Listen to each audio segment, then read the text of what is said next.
नमस्कार। बड़ी बहस मध्य प्रदेश में आप सभी का स्वागत है। मेरा नाम है प्रद्युम्न शर्मा। मध्य प्रदेश में 2 महीने बाद विधानसभा चुनाव होने हैं। बीजेपी और कांग्रेस समेत तमाम पार्टियां चुनाव की तैयारियों में जुटी हुई हैं। दोनों ही पार्टियों ने चुनाव में जीत का टारगेट सेट कर लिया है। जहां पहले बीजेपी के नेता अब की बार 200 पार का नारा दे रहे हैं, तो वहीं पिछले दिनों केंद्रीय गृह मंत्री अमित शाह ने बीजेपी के लिए विधानसभा सीट जीतने का टारगेट सेट कर दिया है। अमित शाह ने कहा है कि आगामी विधानसभा चुनाव में हमें 150 से ज्यादा सीटें जीतकर कांग्रेस को हराना होगा।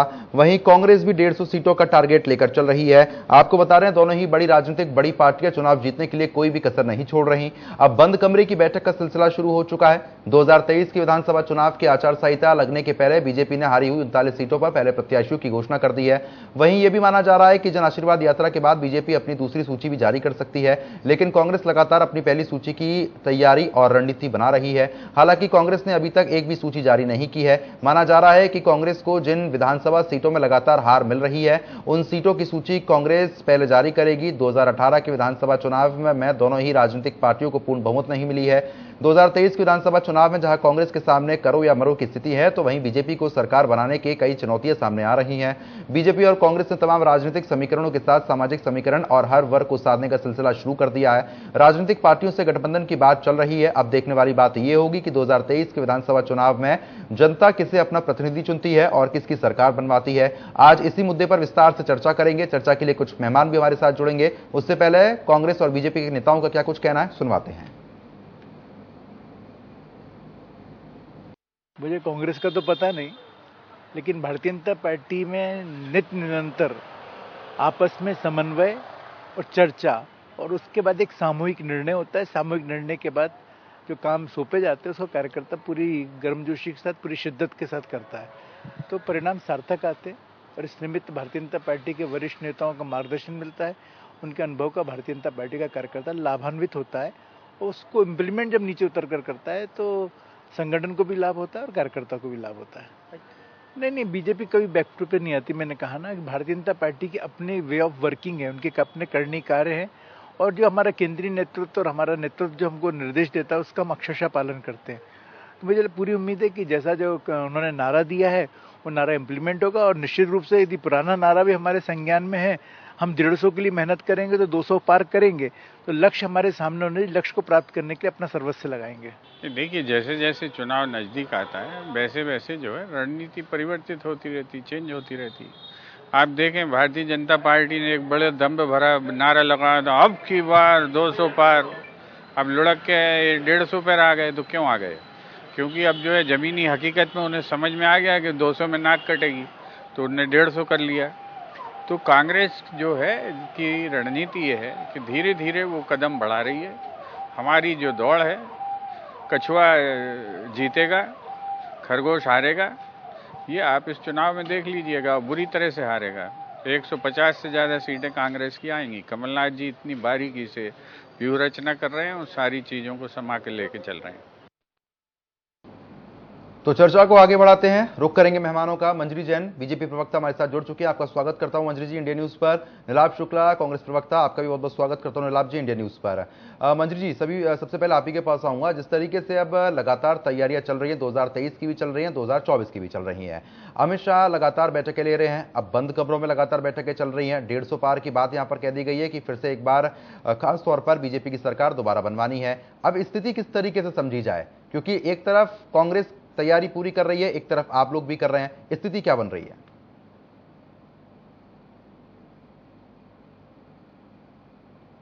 बहुत ही बारीक तरीके से की जाती है। देखिए, शीर्षस्थ नेतृत्व से लेके और नीचे तक, पोलिंग बूथ और पन्ना पेज और पन्ना प्रमुख तक जो हमारी संरचना है, और जिसमें कि हमारे 10 लाख कार्यकर्ता जुड़े हुए हैं, वो 10 लाख कार्यकर्ता, एक एक कार्यकर्ता 50-50, 60-60 लोगों तक जाने की क्षमता रखता है। उनके सुख दुख में जाने के, हमेशा उनके लिए खड़ा रहता है। तो निश्चित तौर पर जो पार्टी शीर्षस्थ नेतृत्व ने उम्मीद की है, जो लक्ष्य दिया है, उस पर हम खरे उतरेंगे।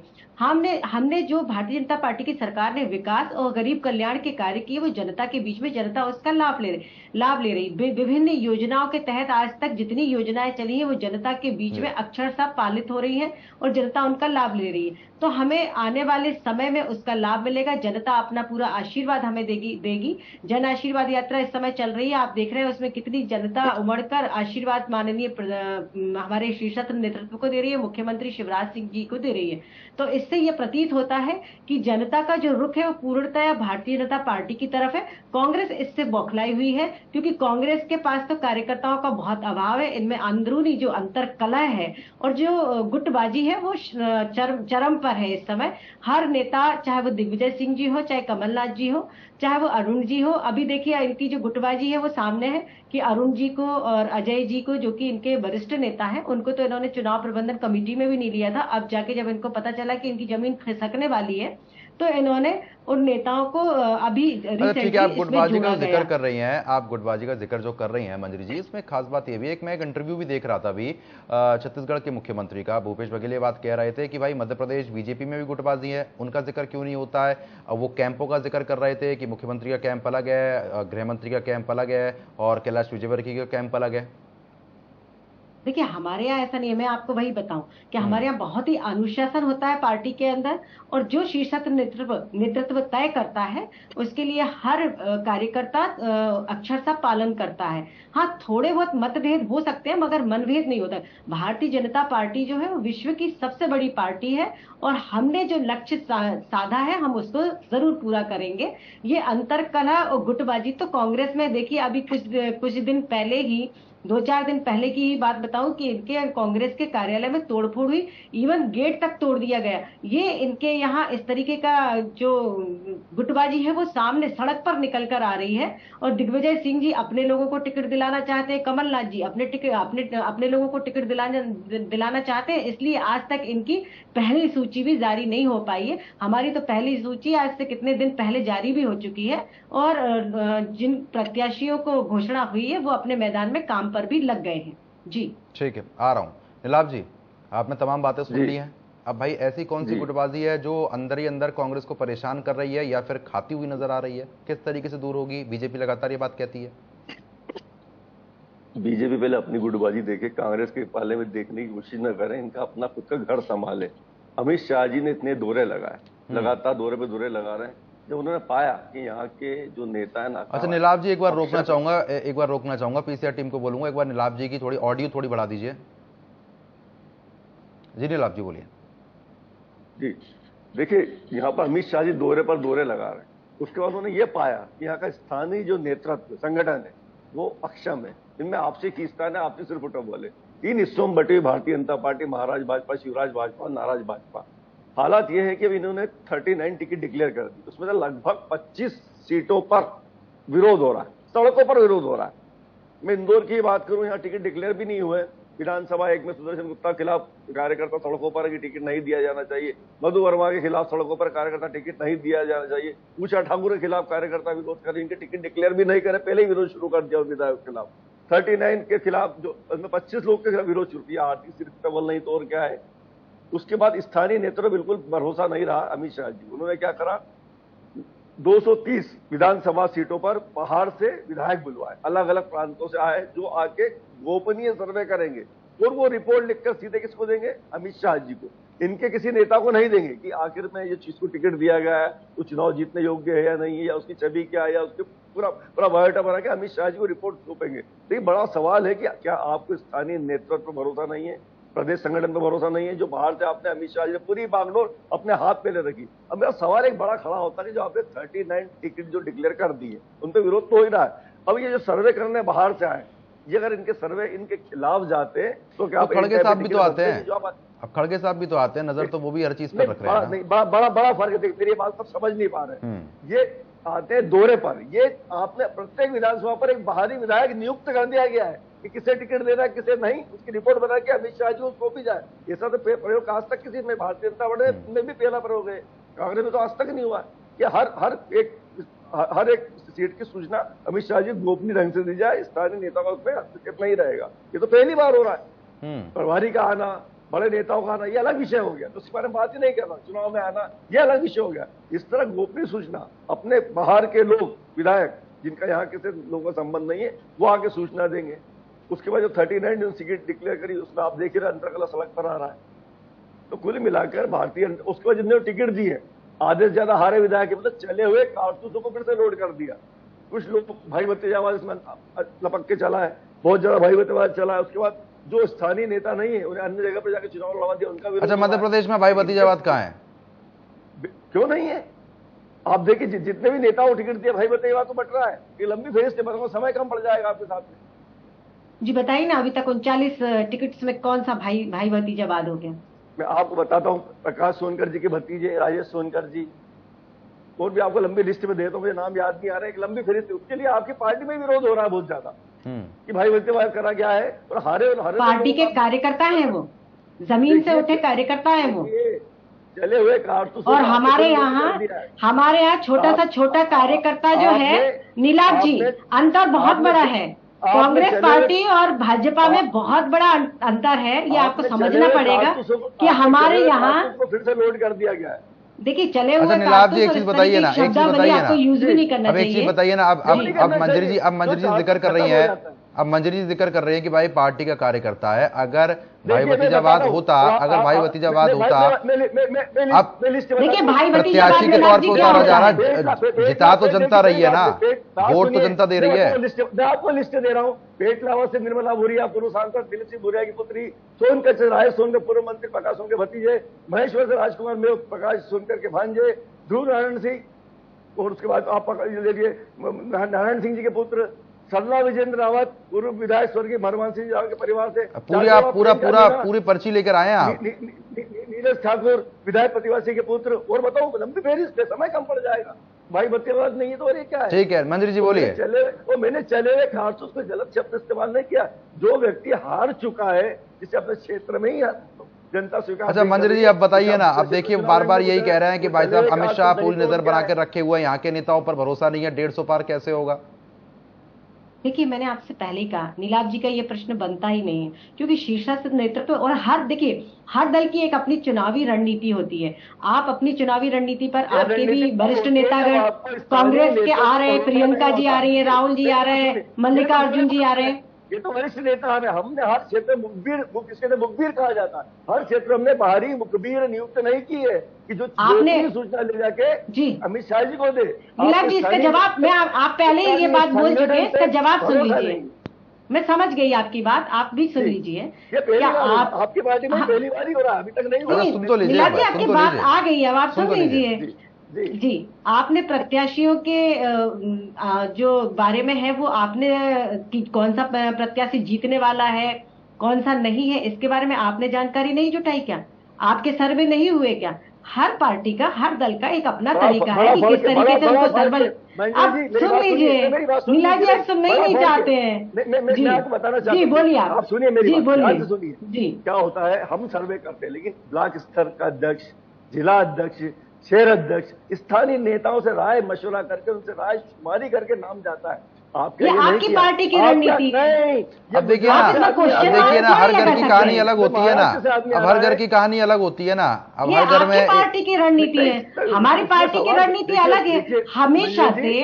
नहीं, रणनीति नहीं है नहीं, हमारे यहाँ तो हमेशा से, देखिए हमारे यहाँ, अरे नीलाभ जी, हमारी पार्टी की कार्यशैली अलग है, आपकी पार्टी की कार्यशैली अलग है। हमारे यहाँ हमेशा से पूर्ण विस्तारक रहे हैं, कभी विधायक आके रहे, और अभी नहीं, चुनावी समर में नहीं, हमारे यहाँ हमेशा से पूर्णकालिक लोग आकर और हर विधानसभा में रहते हैं, ब्लॉक स्तर पर रहते हैं। ये हमारी पार्टी की रणनीति है। आपकी पार्टी की रणनीति क्या है, उस हिसाब से हम थोड़ी ना चलेंगे। आपकी पार्टी की रणनीति है, आप करिए। हमारी पार्टी की इस पर कोई क्वेश्चन मार्क नहीं बनता कि आपकी पार्टी कैसे रणनीति तय कर रही है, कैसे प्रत्याशियों का चुनाव कर रही है, हमारी पार्टी कैसी रणनीति तय कर रही है, कैसे सवाल। आप देखिए कांग्रेस को तो हर बात पे सवाल खड़ा करना है।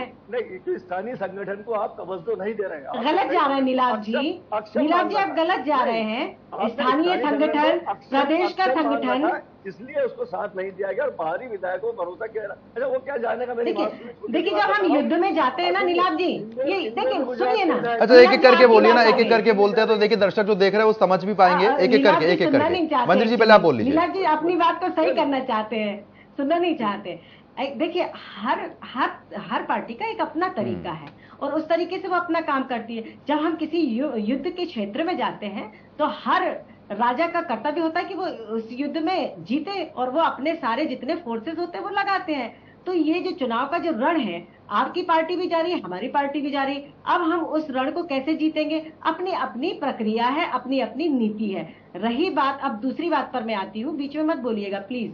कांग्रेस के शासनकाल में जनता के लिए क्या कार्य हुए, उनके कल्याण के लिए क्या कार्य हुए, क्या विकास कार्य हुए, और हमारी पार्टी ने क्या विकास कार्य किए, क्या जनता के लिए काम किए, क्या उत्थान किया जनता का, उसको जनता देखती है और उस हिसाब से वोट करती है। पिछले 18 साल में जो भारतीय जनता, आप बीच में मत बोलिए, आपको मौका मिलेगा बोलने का जी।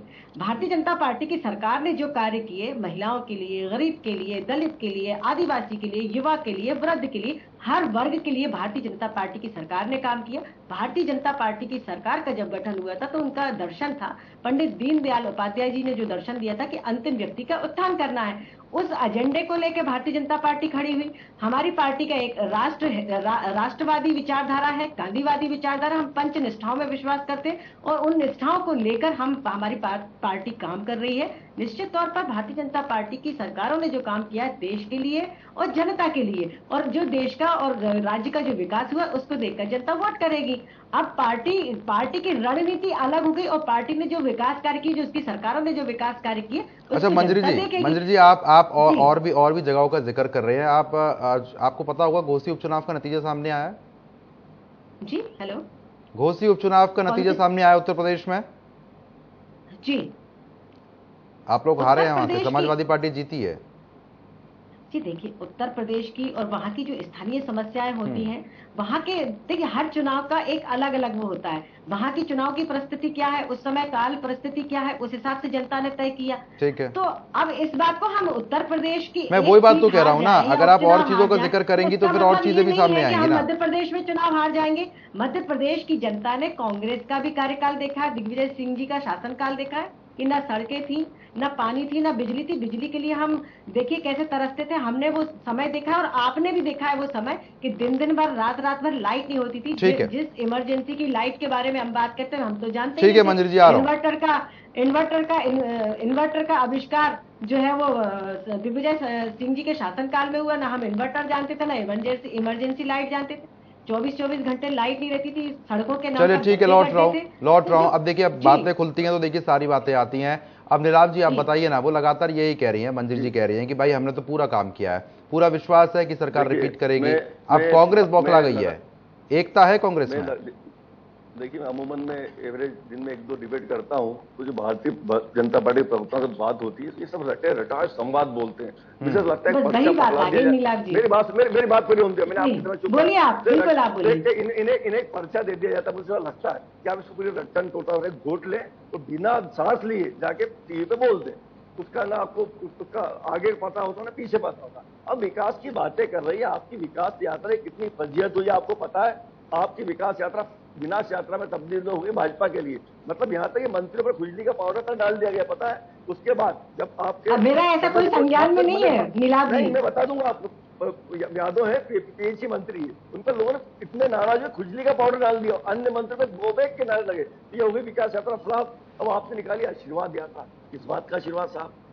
युवा नाराज, किसान नाराज, महिलाओं पे बलात्कार हो रहे हैं, आदिवासियों का पेशाब कर रहे हैं और आप बेशर्मी के साथ आशीर्वाद मांगने जा रहे हैं। आशीर्वाद यात्रा में जनता का आक्रोश हुआ तो आपने ठिकरा कांग्रेस पर फोड़ दिया। वो बेचारे 3 महीने से आंदोलन कर रहे हैं और आप उनसे आशीर्वाद मांगने गए, उन्होंने पथराव कर दिया, उनका आक्रोश था, तो आप बोल रहे कांग्रेस के गुंडे आ गए। देखिए वो कांग्रेस के कार्यकर्ता थे, कमलनाथ जय कमलनाथ के नारे लगा रहे थे, जय कमलनाथ के नारे लगा रहे थे वो। कांग्रेस पार्टी जिंदाबाद। 4 महीने से अब देखिए कांग्रेस की बौखलाहट सड़क पे आ गई है। आपको पर्याप्त समय दिया, मेरे मुझे बोलने दीजिए जी, बोलिए। आपकी ये आशीर्वाद यात्रा भी हो गई फ्लॉप। कुल मिला के आप स्थानीय मुद्दों पे बुरी तरह फ्लॉप हो चुके। आपको पता है मंजरी जी, आप तो महिला है, आपको पता है प्रतिदिन एनसीआरबी रिपोर्ट के अनुसार प्रतिदिन 3 महिलाओं के साथ, उसमें छोटी बच्चियां भी शामिल है। राजस्थान की, छत्तीसगढ़ की भी बात करते जाइए। बिल्कुल राजस्थान का जिक्र जरूर करें इन बातों पर अगर आप कर रहे हैं तो। देखिए उसके बाद उसके बाद 13 लाख महिलाएं देश में से गायब हुई है।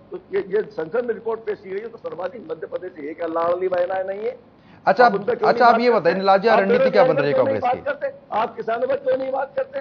आप झूठी झूठी छोटी योजनाएं लेकर आते हैं। आप देखिए नीलाल जी, किसानों और महिलाओं के लिए मैं बात करूंगी, आप सुनिएगा, बीच में मत बोलिएगा। नहीं, अब समय पर्याप्त दिया गया, मुझे बिल्कुल आया हूँ, है ना? हाँ, बोलिए ना, प्लीज बोलिए। बहना क्या चाहती, जब रक्षा का सूत्र बांधती है वो चाहती कि मेरा भाई मेरी रक्षा करे। आप क्या दे रहे हैं? 250 रुपए मात्र। उसके बाद रक्षा की गारंटी नहीं महिला की। महिला सुरक्षित है प्रदेश में। किसान सबसे ज्यादा परेशान है। किसान का बिजली का बिल माफ नहीं कर पा रहे हैं, किसान का कर्ज माफ नहीं कर पा रहा है, यूरिया नहीं मिल पा रहा, बीज नहीं मिल पा रहा, ओले पावले के मुआवजा के बंदरबाट आपने कर दिए। किसान सर्वाधिक मध्य प्रदेश में आत्महत्या कर रहा है। युवा ठीक है, अब जवाब ले लेते हैं मंजरी जी। मीट करी मेरी बात आपने वही नीलाल जी से कहिए, थोड़े थोड़े करके इल्जाम लगाए, एकदम सारी बातें रख देंगे तो उसका जवाब नहीं मिल पाएगा ना। आपने इतनी सारी आधी अधूरी बात हो पाएगी। नहीं, मैंने मंजरी जी को भी रोक दिया था बीच में, जब उनकी बात लंबी हुई तो मैंने उनको भी रोक दिया था। मंजरी जी बोलिए। देखिए महिलाओं की बात की तो मैं आपको बता, अब देखिए आप मुख्य मुद्दों का जवाब दे दीजिए, महिला, किसान और आत्महत्या। बस वही मैं उन्हीं मुद्दे पर रहूंगी, मैं उससे अलग नहीं जाऊंगी। महिलाओं की बात करते हैं तो महिला सशक्तिकरण के क्षेत्र में जितनी मध्य प्रदेश की सरकार ने 2003 से और 2023 में हम चल रहे जितनी योजनाएं चलाई सशक्तिकरण के लिए, चाहे वो लाडली लक्ष्मी से लेके कन्यादान योजना से लेके लाडली बहना तक आप देख लीजिए, उनके जन्म से लेके उनकी मृत्यु, उनके विवाह, उनकी पढ़ाई और उनकी नौकरी और उनके आर्थिक सशक्तिकरण के लिए, राजनीतिक सशक्तिकरण के लिए 50% नगरीय निकायों में और सर्विस में, चाहे वो पुलिस की नौकरी हो चाहे शिक्षा विभाग की नौकरी हो, 50% शिक्षा विभाग में और पुलिस की नौकरी में 35% हो गया, पहले 30% था। अगर हम आधिकारिक और उच्च पदाधिकारियों की बात करते हैं तो उसमें माननीय मुख्यमंत्री जी ने कहा कि 30% आरक्षण महिलाओं के लिए देंगे।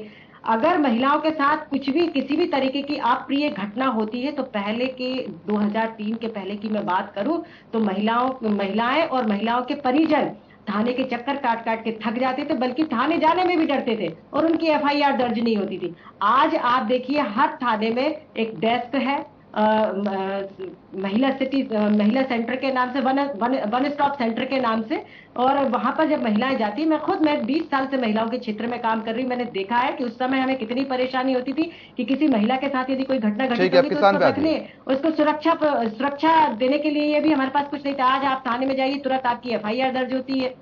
अब किसानों की बात करते हैं, 2003 के पहले हमारे मध्य प्रदेश की अगर मैं सिंचाई की व्यवस्था की बात करूं तो 7.5 लाख हेक्टेयर भूमि सिंचित थी। आज हम 18 सालों की तो बात करें, आप बार-बार पीछे क्यों जाते हैं?